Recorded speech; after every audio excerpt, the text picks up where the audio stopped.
সবাই হরি নামে ডুবতে চান, তাহলে সবাই নৃত্য করতে হবে। আমরা যখন নৃত্য করবো আমাদের দেহের সমস্ত পাপ এই ঘামের মাধ্যমে কোথায় যাবে? দূরীভূত হয়ে যাবে। আর আমরা যখন উচ্চ স্বরে কৃষ্ণ নাম করবো তাহলে গোলক বৃন্দাবনে চলে যাবে। হরি বল। ও নামে যে ডুবেছে সেই যে এনেছে। ও ভাই রে ভাই অন্যের জানা বড়দা,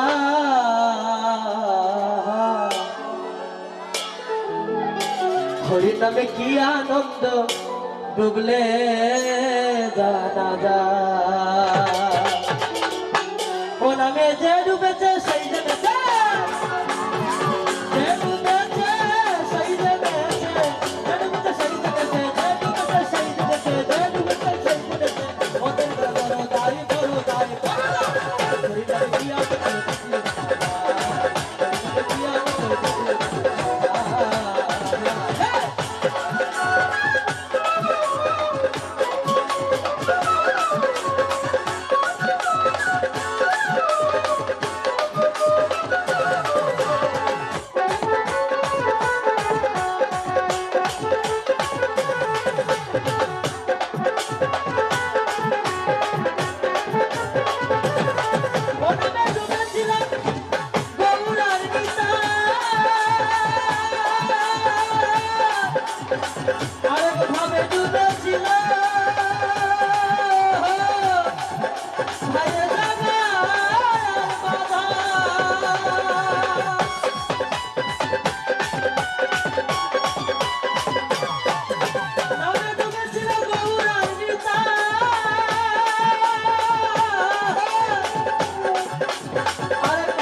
মনে পেটে বসে